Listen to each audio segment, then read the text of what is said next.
Good afternoon. You ready? Okay, great. Thank you so much for joining us this afternoon for another update. I feel that we provided a number of ongoing updates specific to not only the event that goes back to Labor Day weekend, but our recovery, allowing us to reopen schools that Tuesday without any delay, and then obviously the mitigation efforts and the work that has ensued since then. I want to begin by acknowledging some of the individuals who are here with us who have been indispensable to the work that has been done since Labor Day and since this ransomware attack took place on LAUSD. First, I'm very pleased to have in our company once again the Federal Bureau of Investigation, specifically Alyssa Doyle, who is the special agent in charge of cybersecurity for Los Angeles. She has joined us today. On my team, we have Devora Reed, who is our general counsel. We have Suhal Patel, who is in charge of IT for the school system. We have our own chief of police, Steve Zipperman, and the special advisor to the superintendent, Jaime Torrance. These individuals have been in the front line of our protective measures that we have taken since this attack.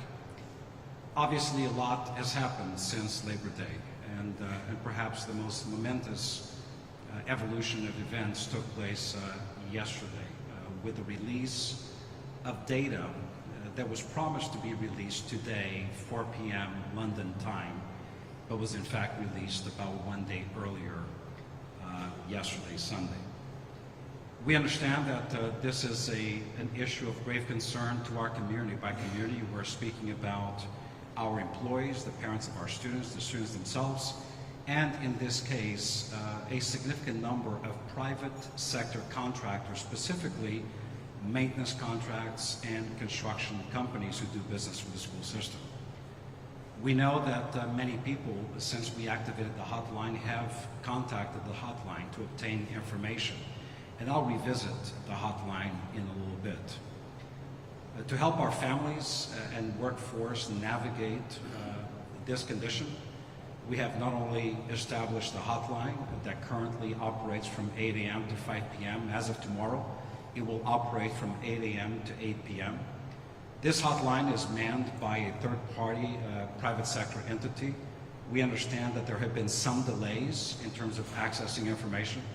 I'm not happy about that, so we've put that company on notice that they need to amplify their efforts and bring additional resources to expedite the conveyance of information to anyone who may call. Let me be specific now at this point as to the data. A lot of speculation out there that I've heard about, most of it untrue, most of it inaccurate. So it was with dismay that as early as yesterday, I was reading a report that psychiatric evaluation of students was available online. And that quote was attributed, presumably, to a law enforcement entity. We've contacted that news agency. Of course, they would not divulge which law enforcement entity. And at this point, I can tell you that that is absolutely incorrect. We have seen no evidence of psychiatric evaluation information or health records, based on what we've seen thus far, has been made available publicly. What I can tell you is this: in a very transparent and honest way, as we were gaining information and knowledge about the types of systems and information that have been touched by this bad actor, we conveyed to you and the community at large that they were really impacting two specific areas. One, this entity did touch the MISA system. The MISA system is our massive student information system. It has all students' names, addresses, student ID numbers, to the extent they have social security numbers. It has their health information, it has their academic information, attendance information, and much more. It has the teachers who obviously are scheduled with them. They touched MISAs. They also touched and encrypted our facility systems. They were able to do a partial upload of information. Partial because, in a very unprecedented way, our system, our staff, as they detected very unusual activity back on Labor Day, that Saturday night, we were able to, in a very decisive manner, shut down all systems. That was the best thing we could have done. By shutting down the systems, we basically stopped the intrusion.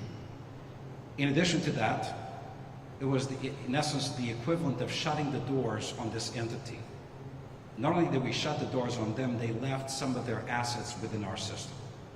That has provided us with the opportunity to actually learn from this actor based on what they left behind.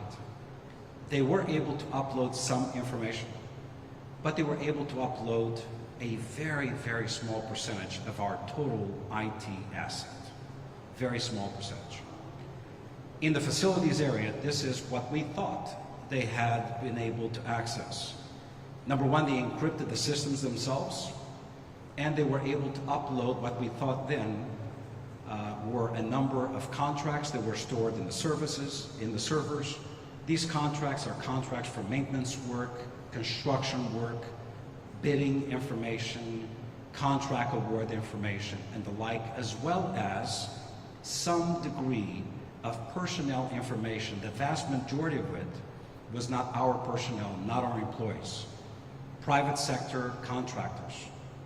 And the personally identifiable information that we feared maybe this entity would have obtained would be passport information, driver's license information that is required for the system to do business with these private sector entities. With yesterday's release, we've been able to confirm that in fact our suspicion on the basis of data we had analyzed previously was an accurate assumption. In fact, we can confirm at this point, having gone throughout the day, yesterday and today, through about 2/3 of the files that were uploaded. At this point, we have found no evidence of widespread access or dissemination of employee information. That includes personally identifiable information specific to employee social security numbers, employee health data, payroll data, or the like. We have seen no evidence whatsoever of any interference or upload of payroll information. We have seen some degree of evidence of student data, which we knew they had touched, but by now, at this point, we believe that the vast majority of that data is not recent data. They were able to upload information from an archived set of student information that goes back to 2013 through 2016 from a system called Zeus, which was then replaced by Mises. That information does contain students' names. It contains periods of attendance data, some academic information. We have seen some addresses. We don't know if they are specific to those students or not. That is the extent of the student information data that we have seen. Again, by and large, restricted to a time period between 2013 and 2016, without any, so far based on what we've seen, critical health information or social security numbers for students. On the facility side, again, no evidence of current employee information based on our analysis. We have seen evidence, again, of contracts, of financial information, bidding information, job tracking information, and yes, for private sector contractors, some degree of personally identifiable information. As a result of two elements. Number one, some individuals were storing personal information in their own computers. As a result of the attack, they had eyes on those computers. But most importantly, the fact that the facility servers actually warehoused payment information and eligibility information, which included, in some instances, passport information, driver's license, or a resident alien card information, private sector entities. We've seen also evidence, as we've said from the very beginning, of episodic employees with the school system, meaning these were individuals who were brought on board over the years to do a very specific function, not full-time employees. Some degree of that information appears to have been uploaded as well. That is why, in conclusion, I say that our assumptions regarding what this data included have been proven to be correct assumptions. We have not seen widespread evidence of either personally identifiable critical student information or current employee information. It is restricted to a period of time, as far as students are concerned, of a whole host of data, none of which is critically confidential information. As far as the contract side, some personally identifiable information, mainly pertaining to contractors and episodic hourly or part-time employees within the facilities arena. With that said, obviously we are very sensitive to the stress that this is causing on our employees, our workforce, as well as contractors and parents. That is why we established the hotline. Improvements continue to be made to the hotline. In addition to that, we have a professional obligation to actually make contact with anyone known to us as having been impacted by this data release, whether we're talking about students or employees or contractors. In the near future, as we continue to go through this data, we will initiate the process of outreach to these entities. We have also, at no cost to the employee or a student, made available credit monitoring resources, as well as personal assistance as any one impacted person may need as a result of this issue. I want to repeat that based on what we know today, we are able to confirm that the release was actually even more limited than we had originally anticipated. And based on what we've seen, there is at this point no evidence of widespread impact as far as truly sensitive, confidential information. With that said, there will be outliers. No doubt there will be outliers, and we are aware of outliers, but there is no systemic breach of that type of confidential information. This continues to be an ongoing investigation. We're very, very pleased over the fact that not only have we benefited from about 10 different special agents who work side by side with our staff for about 2 straight weeks. Special Agent Doyle and her team continue to be involved in this investigation and strong partners with our school system. Tomorrow, the White House has deployed resources. There will actually be entities from the White House with Los Angeles Unified to address what has been recovered, discovered, but also provide advice on the recovery and additional resources we may need.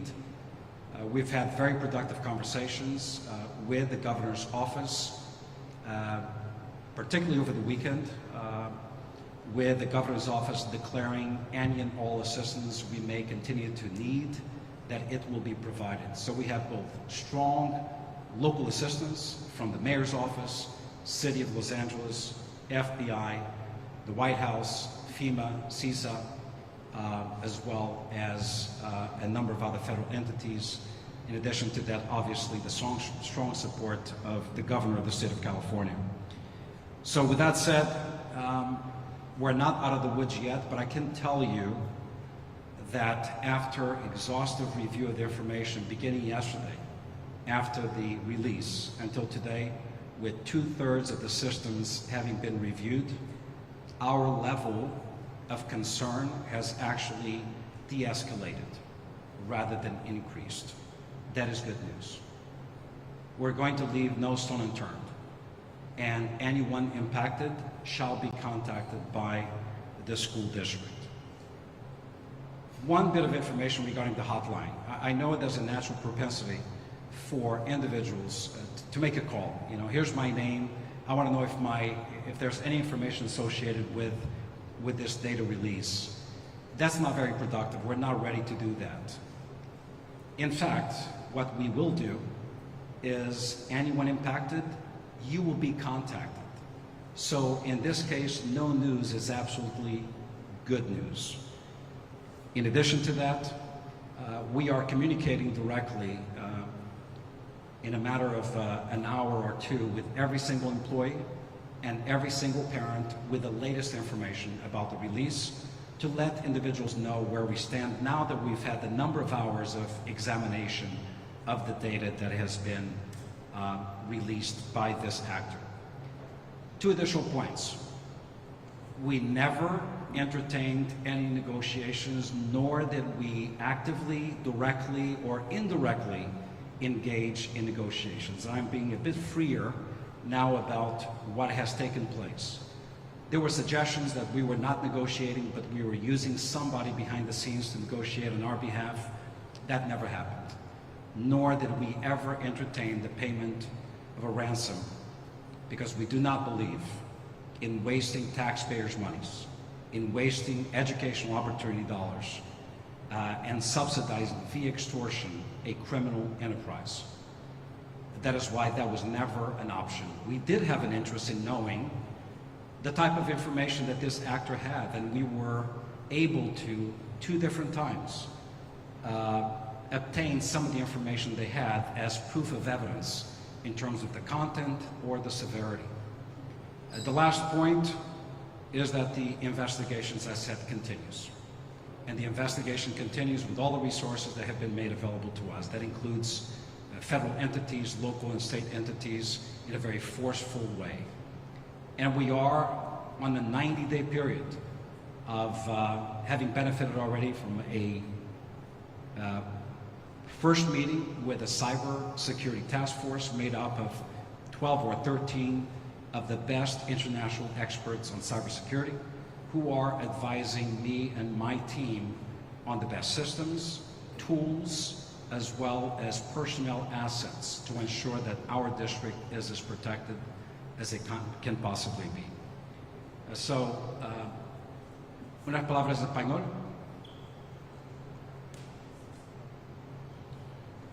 Hoy podemos confirmar que después de los datos anunciados por un actor muy malo, un actor criminal a nivel internacional, que lo hecho ayer, podemos confirmar que la información divulgada, la mayor parte de la información divulgada no es información muy sensitiva o confidencial. Es información que tiene que ver con algunos tipos de información específicos para los estudiantes, como información sobre asistencia estudiantil, nombres de algunos estudiantes, los grados académicos de algunos estudiantes, pero el tipo de información no es extremadamente confidencial o sensitiva. Al mismo tiempo podemos confirmar que la mayor parte de la información fue información del Departamento de Construcción y Mantenimiento, información sobre proyectos de construcción y mantenimiento, contratos, información financiera, pero también incluye alguna información sobre algunos individuos que tienen contratos con el sistema escolar. En ese caso, podemos confirmar que algunas personas que han tenido contratos con el sistema escolar, alguna información personal y confidencial fue divulgada por esta entidad. En ningún caso, basado en nuestra observación y análisis de la información divulgada, no hemos encontrado ninguna evidencia de información específica de nuestros empleados, principalmente información confidencial, con números de identificación federal, nacional o local. Tampoco hemos encontrado información de pagamento para nuestros empleados, o información sobre tipos de seguro o información sobre la salud de nuestros empleados. Nosotros anticipamos el tipo de información que iba a ser divulgada y podemos confirmar también que nuestra anticipación fue muy correcta. Hemos establecido una línea de contacto para nuestros empleados, también para los padres de familia, cualquier persona impactada. Tenemos un deber profesional de contactar a todas las personas impactadas, pero la línea, los padres de familia pueden ligar para obtener información adicional. Pero nosotros vamos a contactar cualquier persona impactada por este evento criminal. Hemos recibido mucho apoyo de las entidades federales, y aquí representado hoy tenemos el FBI, también la oficina del gobernador del estado de California, la Casa Blanca, que mañana va a tener oficiales con nosotros para continuar el proceso de apoyo, y esta es una investigación activa en este momento. Entonces, conclusión, aunque esta no fue una experiencia buena, el tipo de información divulgado ayer no es tan serio como que nosotros anticipábamos.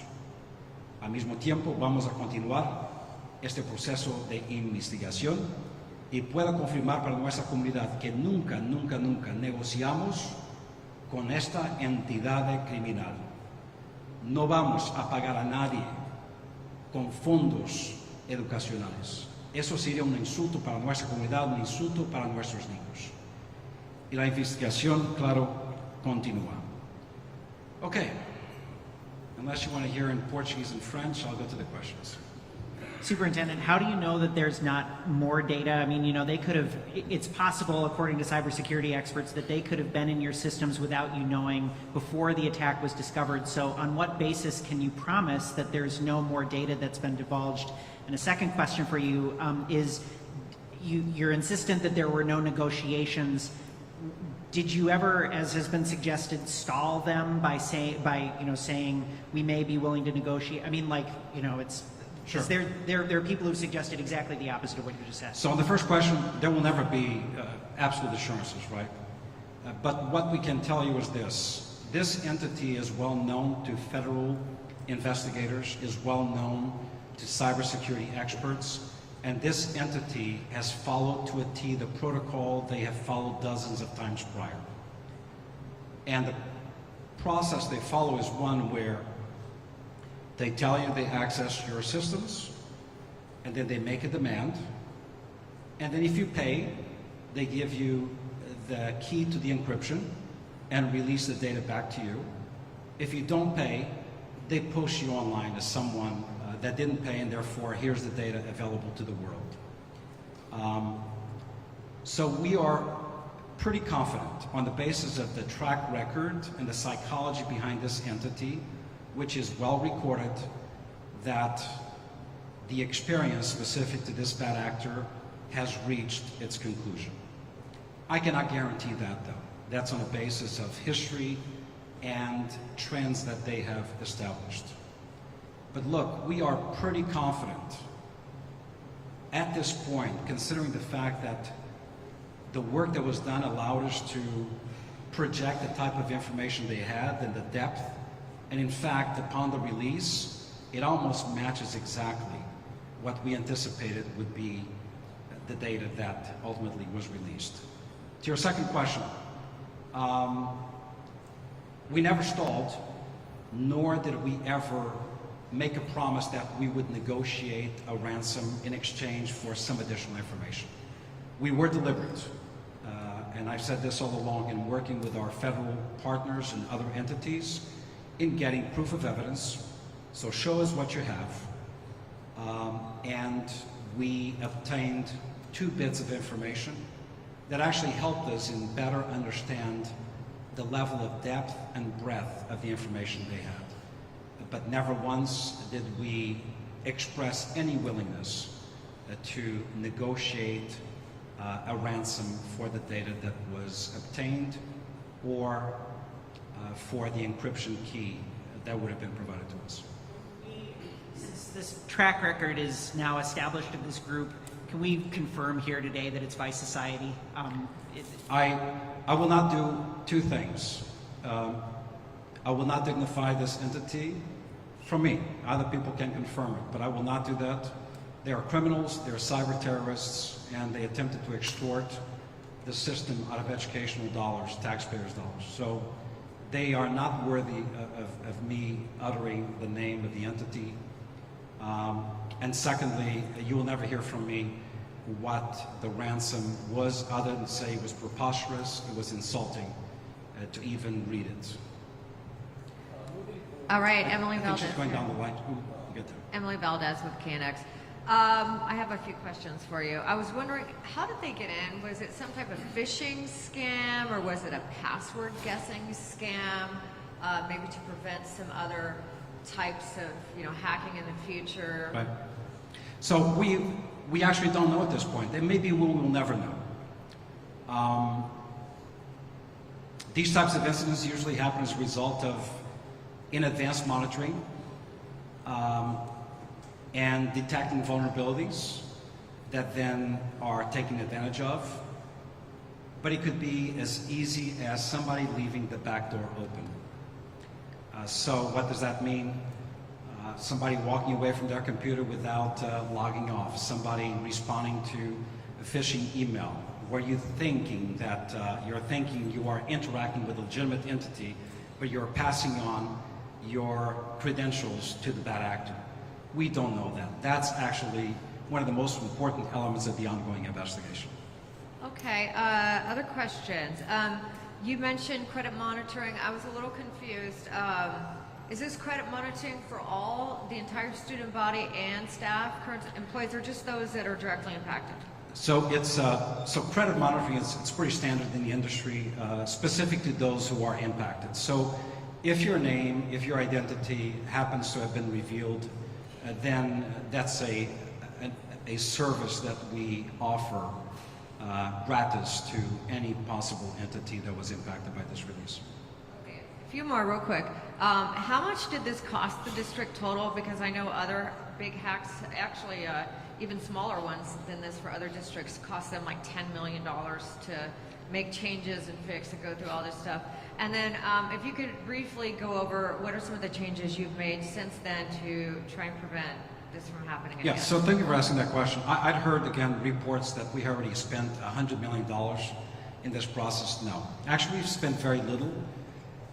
The expert advice and the consultancies that we received thus far have actually been pro bono by private sector entities as well as federal entities.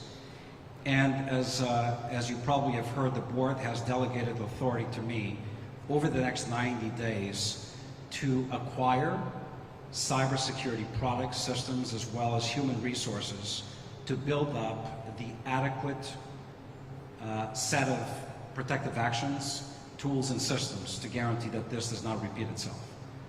But those expenditures have not begun yet.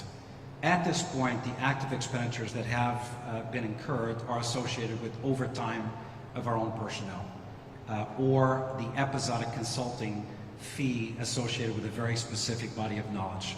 Quite negligible at this point. They will accumulate over time. We do know for a fact that we will have to procure significant additional systems and products. As to what we've done, actually it's interesting that we would be attacked in this fashion because shortly after I arrived here, I authorized, based on request of our head of IT, the implementation of MFA, multi-factor authentication, which is probably one of the most important steps you should take. We were well into MFA implementation as this took place. We authorized that back in July when I actually learned that we did not require MFA in this district. And the reason why that had not been authorized is because there was considerable pushback by employee groups over the fact that it takes quite a bit of work and imposes additional steps in terms of accessing the system. But it is the most effective way of actually, and very low cost way of protecting against this. In addition to that, we had made previous acquisitions. I'm not going to be able to tell you what those are. Those are actually protected. We don't divulge what we've done because that would put our district in peril. But I will convey, and this is no secret, that we could have and should have been in a better position than we were. Over 2 years ago, an Inspector General report detailed specific recommended actions that could have, there's no guarantee, could have prevented this. That was our starting point. I've read that report, and that's our starting point for some of the reforms we need in IT, and that's a starting point for the work done by the task force that we have assembled. Buenas tardes, superintendente. Hola. Nadia Ley de Univisión. Una pregunta obligada. Algunos padres de familia o maestros han declarado que se enteran de ciertas cuestiones por medio de tweets que hace usted. Entonces la pregunta es nada más saber cómo se les está informando a aquellos que han sido afectados y Sí. cómo se va a seguir haciendo en un Una futuro. pregunta justa, y yo entiendo la frustración, pero la divulgación empezó ayer. Durante las últimas 18 horas hemos empezado el análisis de la divulgación de información. Y claro, no podemos empezar conversaciones con las personas impactadas hasta que nosotros podamos llegar a conclusiones sobre el tipo de información y las personas impactadas. En ese momento estamos informando la comunidad de una forma muy general. La información detallada y muy específica, eso se tiene que hacer de una forma diferente. No hemos entrado en esa fase de trabajo. En este momento todavía estamos analizando toda la información que fue publicada. Estamos llegando al final de ese proceso, pero no hemos empezado el proceso de contacto individual con los padres de familia o con los empleados. Esa será la próxima fase. Pero lo vamos a hacer de una forma muy metódica y muy oficial. Tenemos una obligación profesional de hacerlo. La mejor parte de esta historia es que nosotros no contactamos a una persona. La razón es que esa persona no fue impactada por la divulgación de información. Nada.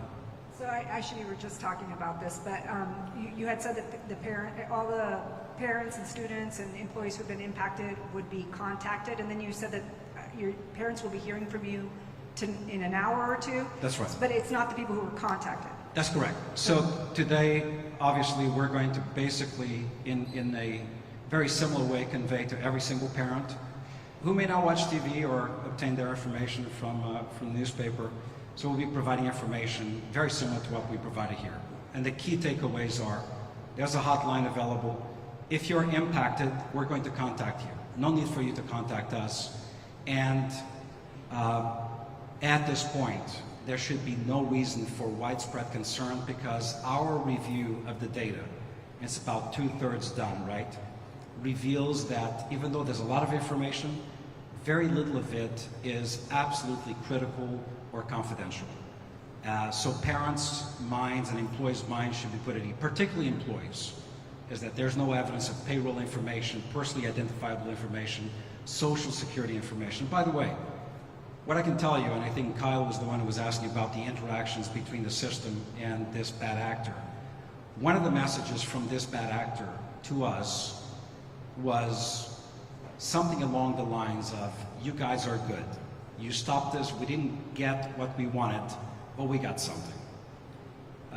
There was frustration on the part of this cyber terrorist over the fact that they were not able to really get what they wanted because of the swift actions taken by the district. How soon might people who were impacted hear from you? Sure, until the personal calls begin. So look, I like to be very honest. I don't think that those calls will begin before the end of the week. We're still going through the systems.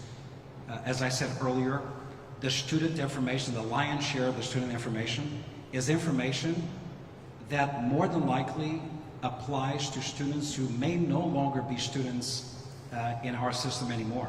We're talking about a time period between 2013 and 2016.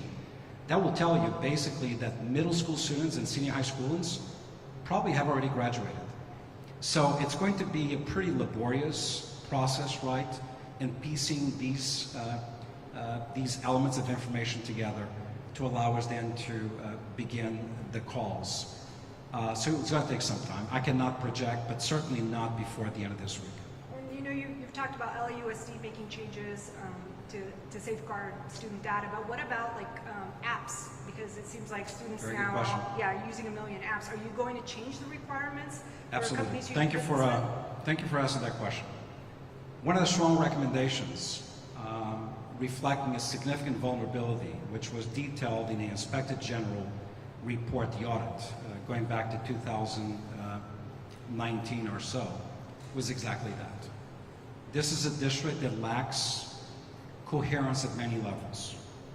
The result of absolute decentralization and autonomous purchasing power, meaning anyone who has a budget can buy anything and plug it into the system and therefore be connected to the central nervous system and be able to interact with our data systems, is not in the best interest of the district.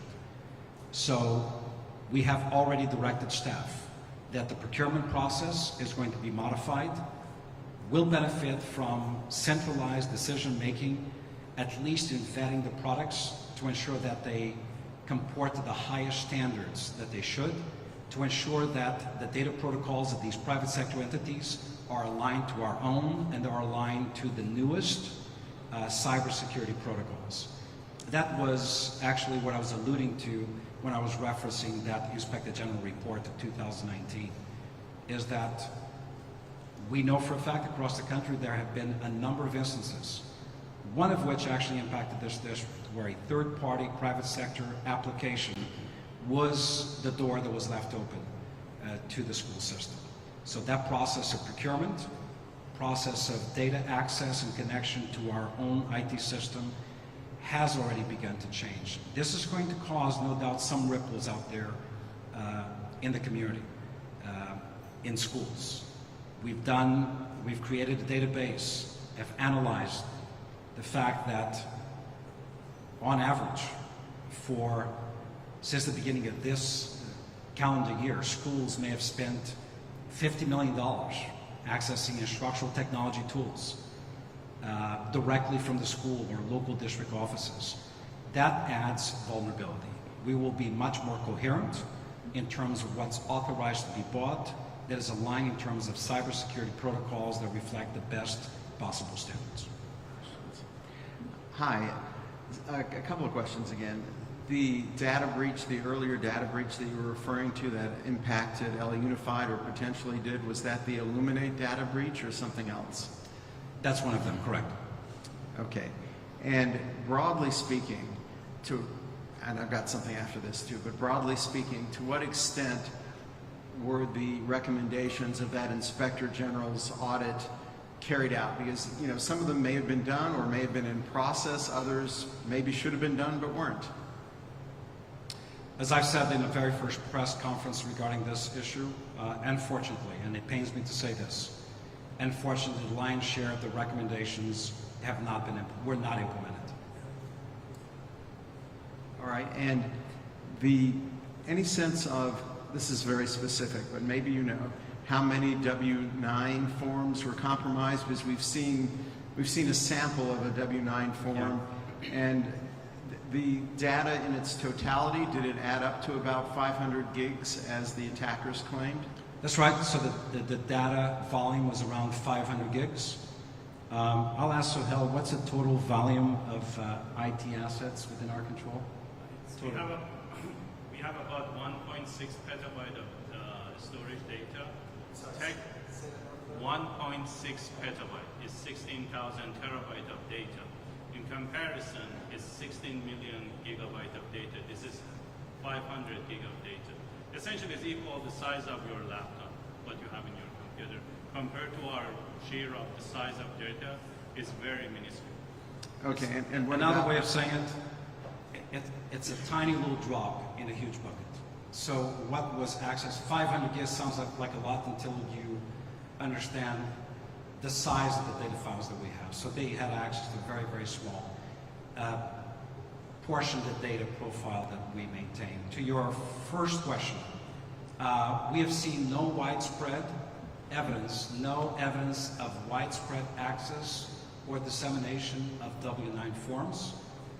We, in fact, have seen what you've seen, and we believe that what's available is a limited number of private sector contractors whose information was disclosed. specific to construction contracts, maintenance contracts, not specific to our employees. With that said, Howard, I want to be very clear. We leave the door open to outliers, right? When I talk about widespread, we have seen no systemic evidence that any one of our systems where that information is warehoused, right, was breached. If it had been breached, we would be seeing hundreds, if not thousands, of those elements. We have not seen that. We have seen the same episodic evidence of a W-9 form, a passport. So far, what we've seen, those are artifacts associated with individuals who have contracts with the system. It was part of their submission to the system, or in some limited cases, episodic employees within the facilities department. And lastly, is there anything we can say to update the status of the investigation? For example, we've read in some media reports that the culprits are Russian-speaking, for example. I mean, can we say anything about where these attacks originated from, or anything new that we've learned based on the investigation? I can tell you that this entity used server systems housed in the Netherlands, Germany, and Canada. That this entity has targeted specifically K-12 institutions as well as universities in the US as well as the United Kingdom. And based on available information, it is quite likely that this entity operates within the geographic boundaries of Russia. Kate? You would think they have bigger problems to solve right now. And so we know that LAUSD isn't the only school district that has dealt with, breaches or this sorts of incidents. How does this compare to maybe what other school districts have gone through? It's a good question. So we fared significantly better than many others for a couple of reasons. Number one, because in a very, very unique way, we stopped the attack midstream. That's very unusual. What usually happens is the entity finds out about the attack after the information was captured, uploaded, and the servers, the system is encrypted. And then the ransom demand is, if you want your data back, we'll give it back to you. We will not publish it. And here's the key for you to be able to gain access to your systems. I'm not going to mention which systems, but I can tell you that there have been a number of systems in this country who have fallen victim to this same actor that were not so lucky. Question over here. Buenas tardes, Hola. superintendente. ¿Cuántas personas estima que están en su lista para llamarles y dejarles saber que fueron afectadas? ¿Cuántas personas fueron impactadas? Todavía no sabemos, pero a nivel de adultos no hay muchos, porque la mayor parte son personas que tienen contratos oficiales con el sistema escolar o personas que trabajaron parte del tiempo con el sistema escolar solamente en la oficina, la área de construcción y mantenimiento.